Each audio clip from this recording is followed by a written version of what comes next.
Hey guys, Big Rat 3 Tenants here again. To record this video, I would say upload it, but I'm not gonna upload it because right now I'm recording it. Tuesday night, like at Tuesday night / Wednesday morning, like at 2 a.m. on a Tuesday night, which is the same thing as saying Wednesday morning. And it probably won't be uploaded till Thursday night, Friday morning, something around there. So I'm just gonna record this now because I'm not gonna. I don't think I'll be at my house on Wednesday, or most of Thursday. So I won't be able to upload it. And I don't want to upload it now because it's late and I have to do a lot of shit. So I'm just gonna record this. This will be my new all sides of the wrestling world. I'm sorry that I'm late. I've had all this shit done for a while. I've just been waiting. I had the 9th anniversary show, preview video, and the review, and then a top 100 match of the year. And I've had a lot of shows. This is going to be a packed one. I'm going to try to keep this one under 40 minutes. If it's not, I'm sorry, but I have a lot to talk about. This could be one of my better all sides of the wrestling world. I have a lot of interesting topics. First off, let me get to the stuff that most people are here for, TNA Against All Odds. I know I'm very late. As most of you know, I was on my trip to Washington, D.C. when they filmed this show.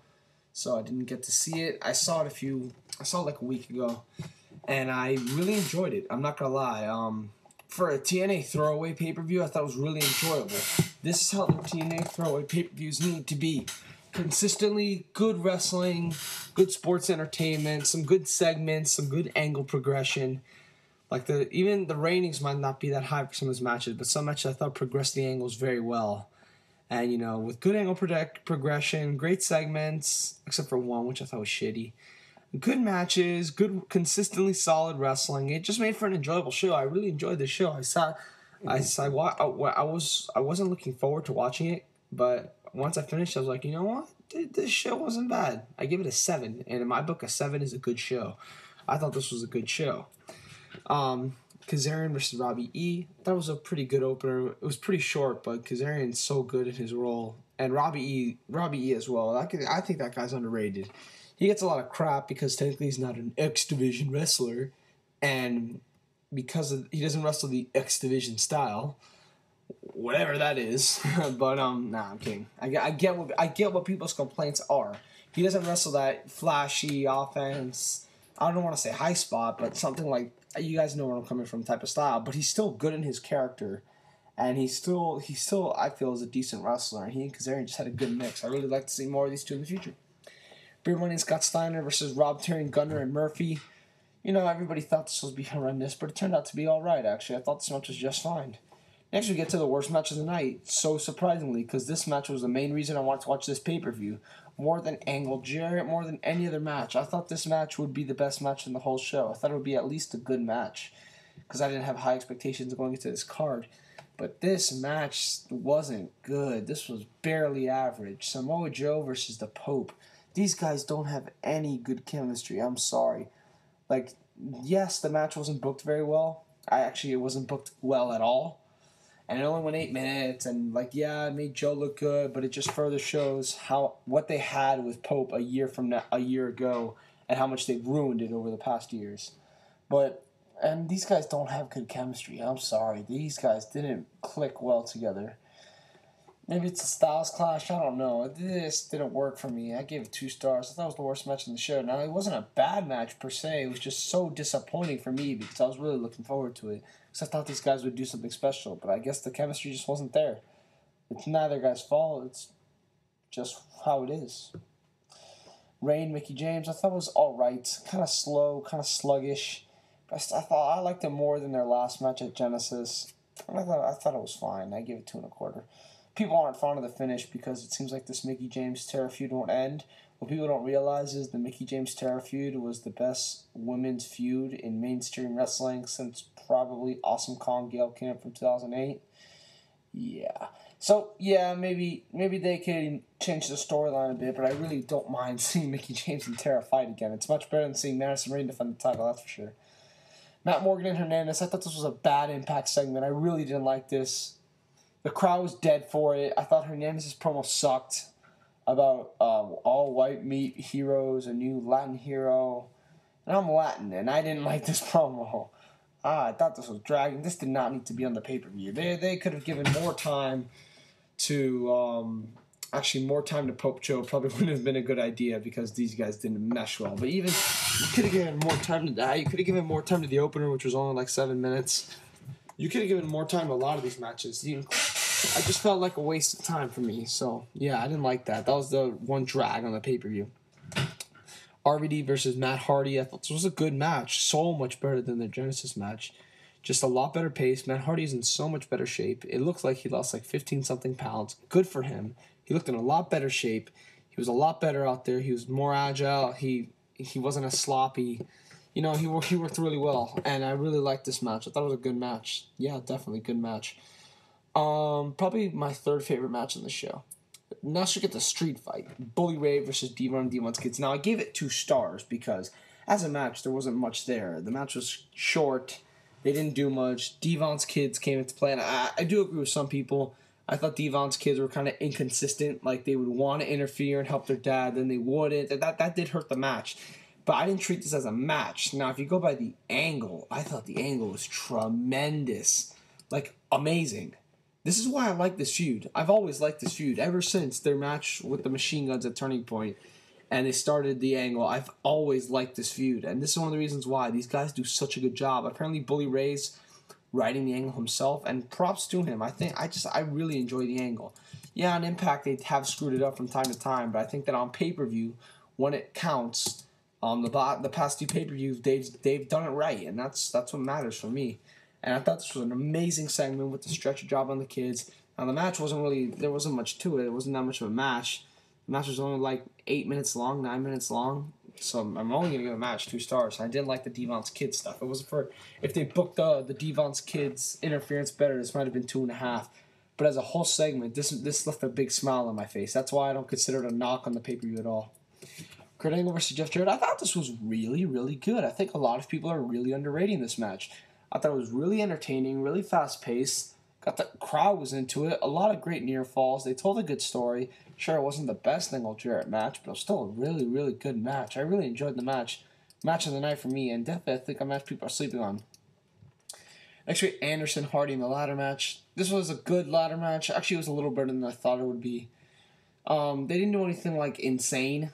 Well, I guess there were bumps that normal people wouldn't want to take, but like nothing crazy. And I thought it was very moderated. It was kind of, I don't want to say it was a spot fest, even though it kind of was. It was kind of like the spots were used to build up the psychology. It was just kind of like spot, then spot, then spot, then spot, then spot. But it was done in more of a progressive way as opposed to a random scatterbrained way, like most. Like go back, watch the ROH 6-Man Mayhems from a while back. Go watch the TNA four corner X Division matches back in 05-06, even though those were good for their time. But yeah, this was still a good match. I thought that these guys worked hard. I liked it for the most part. I just, for the ladder match, it kind of felt like a TV ladder match, really. It kind of felt like one of those ladder matches WWE has on TV as like the main event. And it wasn't even as good as those matches, like Christian and RVD and Eddie Guerrero. Even Miz, and this was better than Miz Lawler, but not by much.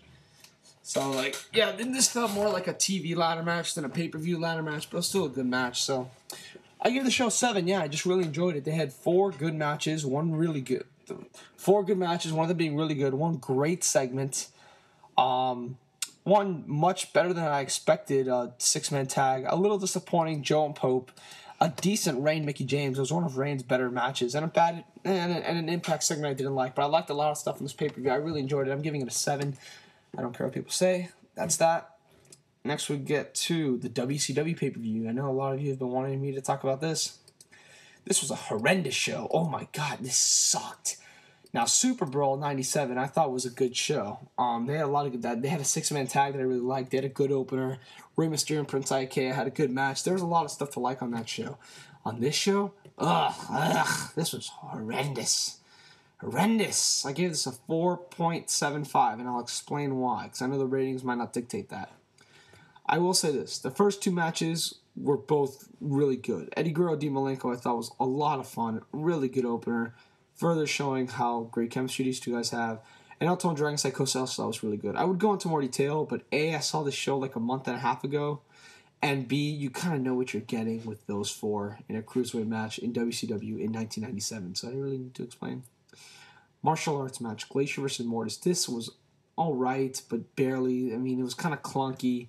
Glacier wasn't connecting very well. This match, it was fine, but I thought it could have been a lot better. I mean, it seemed to kind of fall apart in parts when it didn't need to. And it just didn't, it wasn't executed very well. Not that Glacier and Mortis have a lot of like wrestling talent to begin with, but it could have been better.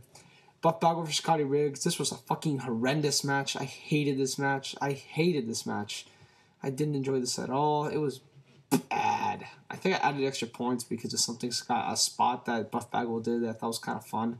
But I really hated this match. I thought it was horrible. And boring, and Riggs fucking sucks. When Buff Bagwell was the star of the tag team, that tells you something. God, that match sucked. I hated that match. Harlem Heat versus Public Enemy. This was fine, but it was kind of like a garbage match. One of those garbage brawls. A lot of unnecessary table spots, which I didn't watch WCW in 97 because I was 4 years old, I believe. What do you mean I believe? I was 4 years old.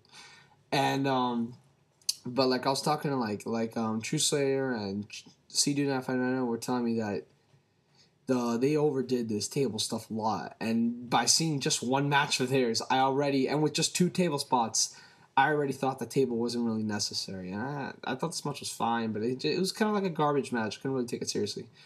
Rey Mysterio versus Prince Ikea. This was a big drag on the show because these guys had a really good match the pay-per-view before. And this match was long as fuck. This match was like 20-something minutes.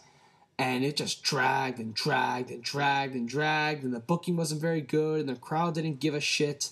It was so disheartening for me to see a match that was really good the pay-per-view before be so barely average. I mean, it went 20 minutes. You put Rey Mysterio in a 20-minute match, you can find bits and pieces where he shines a lot, which is why it was 2 1/4.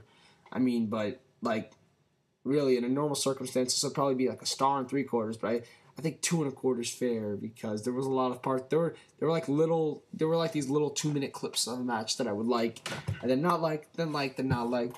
There was enough that I liked that I gave it 2 1/4. But it was dragging. The crowd didn't care. This was not that good of a match. Next we get the Triangle Elimination match. Now, someone might have to fill me in. I may not be as knowledgeable. Team NWO, Hogan, Nash, Hall, and Randy Savage with Dennis Rodman at ringside. Team Piper, Roddy Piper, Chris Benoit, Jeff Jarrett, and Mongo McMichael versus Team WCW.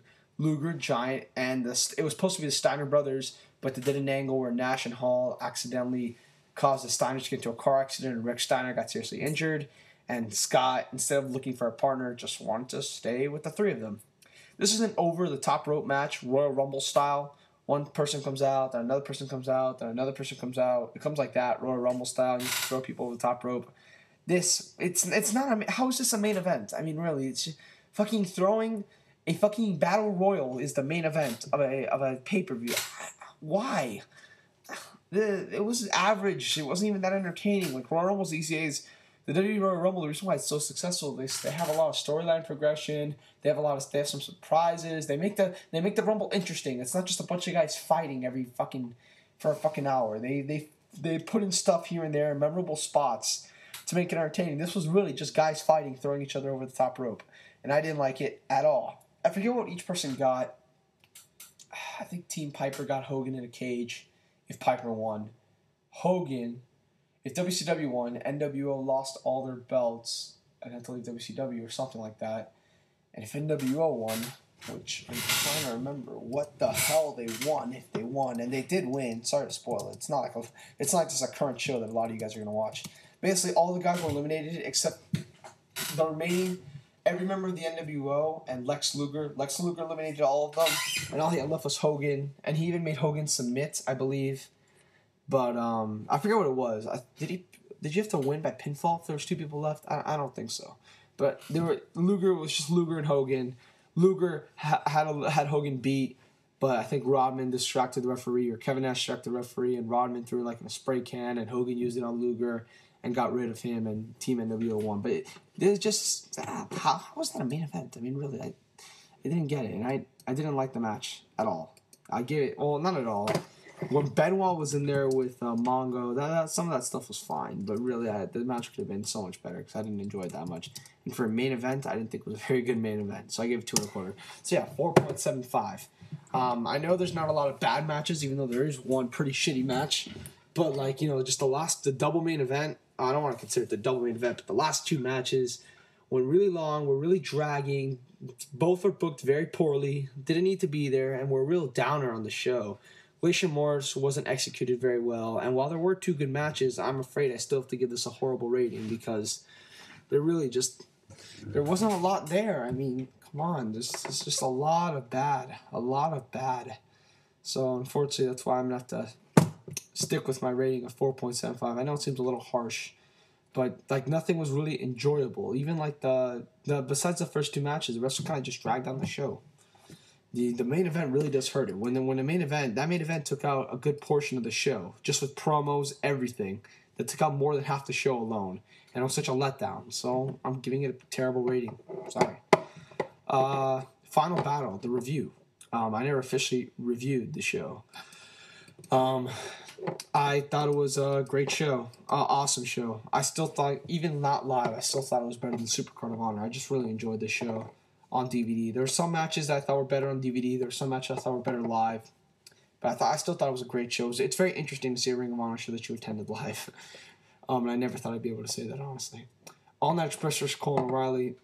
This was... I already reviewed the show. I'll just say, like, compare it to live. This was much better live. But on DVD, it was still really fun. Like, you can tell the crowd... You could feel how hot the crowd was for this match. And how explosive they were. How great a job they did for the opener. So, yeah, definitely, live was better, but you could still feel the emotion through the DVD, and it translated very well. Perkins Cabana, I thought this was better on the DVD. It's kind of close. I mean, it's a 2.5-star match. There's not that much of a difference, but live, on the DVD, the finish didn't come off as bad. I don't know why it did live. Live, to me, the finish came off a lot worse. On DVD, it wasn't really the case, and the match flowed better in the DVD, and I kind of enjoyed it a little more on the DVD. So, yeah, but still, 2.5. Like I said, I already reviewed the show, so I don't want to like go in depth into each match. The women's match was much better live, which tells you something. I still think it was an alright match. I know some people thought it was the worst match on the show. I still think Cabana Perkins was, but I still thought that match was fine. Eddie Edwards versus Sanjay Dutt. This was much better on the DVD. Much better on the DVD. This looked really good on DVD compared to live. Live, it kind of looked like Dutt and Edwards were just kind of trading spots. The crowd wasn't really into it. And it was right before intermission, and we all wanted to see Omega, so it didn't make for a good atmosphere. But here in this match, it came off so much better. You focus more on the actual wrestling match these guys were having. It came off so much better on DVD. So much better. Daniel's Homicide, this also came off a lot better on DVD. Like, a lot better. I didn't think it was as bad as people thought. Like, I know Honor Hammer thought it was the worst match on the show. I still thought it was better than the women's match and Cabana Perkins. And it came off a lot better on DVD, I will say that. Kings of Wrestling versus Briscoe's Papa Briscoe. This came off about the same. I thought of the match the same either way, and I thought it was a really good match still. Really enjoyable, good sports entertainment. Roddy Davey. This definitely came off better live. While on DVD, this still was awesome. I just didn't feel like the crowd's energy translated well to the DVD. Like Next Big Thing has told me this several times. When Davey hits that shooting star press live, we exploded. On the DVD, it's just kind of like, all right. I don't know. To me, live was so much better for this match. Like, I was, maybe because I was so heavily involved that Davey was going to win the title, hoping that he would win the title. But on DVD, it's still a great match, but it's not like as amazing as it was live. And Steiner was around the same. I mean, it was amazing live. It was incredible live. It was incredible on DVD. It was amazing on DVD. I can't really compare. But yeah, the show, those are my official ratings, quote unquote, for the show. I thought it was a 9 out of 10. Definitely recommend picking it up. Just an excellent show. I'll do these quickly. Let's go to Cyanide. Great show. Kind of a standard PWG house show, though. I mean, not a lot of importance in any of the matches, except maybe the main event, which built to a Claudio Castagnoli El Generico title match. But really, this this would be like a pointless WWE house show. These are just matches. Here you go. And I know a lot of people say, oh, well, that's all PWG is. They're all just matches. Not really, though. I mean, they do have character development. They do have title matches. They do have importance. This kind of, like Bola, that's not a house show. Christian Gorilla Island crowning their new champion, that's not more than just a house show. 7, that's not more than just a house show. DDT 4, that's not more than just a house show. This was just a standard PWG show. And it was a great show. The lowest rated match was 3 stars. I thought the worst match on the show was the opener, which I thought was a lot of fun. Really good. Willie Mack's really good. Roderick, Chuck, once again, really good. There wasn't a lot of storylines behind a lot of these matches, so that's why I'm not going to go too much in depth. The Fighting Taylor boys progressed very well in the show, I will admit. Color Boost Rock Next Monsters, I thought was a really fun match. The Rock Next Monsters have such an innovative double team offense. It's ridiculous. Such a fun match that was. I just wish it could have went on longer.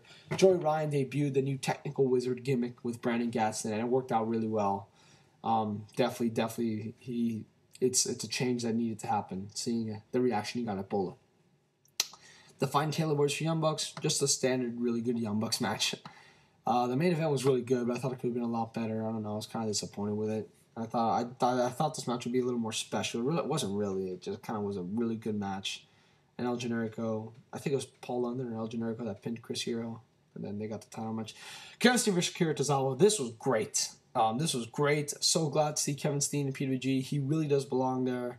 And he and Tozawa just had a really great match. Their styles mesh together so well. It's ridiculous. And they had such a fun match. I still remember this match very vividly right now, where the rest of the show not so well. I know what happened, but the rest of each of the matches I don't remember as vividly as this one. This I remember almost perfectly how great this match was. And because they told a great story. Tozawa sold like a motherfucker. Kevin Steen really put him over. Yeah, it was such a great match. I really enjoyed it. So yeah, I'm giving it an 8. A great match and a ton shit of really good matches. A basic PWG show. There's character development. I will say this: the Joey Ryan character, the Fighting Taylor boys, Kevin Steen's return, I guess. But there's not a lot of importance to this show. This you can skip this show and you'll be just fine, basically. But it's still a great show for wrestling wise. It's PWG. They never disappoint really. Untouchable and Way of the Ronin. I never really reviewed Untouchable. I already talked about Dragon Kid Shingo, which I thought was a great match. Nice big man versus little man match. I talked about the Masato Yoshino and Naruki Doi versus Shima and Ricochet match, which I also thought was a great and wonderful, great tag team match. I really enjoyed it. Nice fast pace. Great offense by Ricochet. Helped put Ricochet over. Let's go on to the rest of the show. The opening 3-way I thought was a lot of fun. It wasn't supposed to be the original match, I believe. I believe it was supposed to be Mike Quackenbush and Jigsaw versus Naruki Doi and Masato Yoshino, but then Jigsaw got hurt.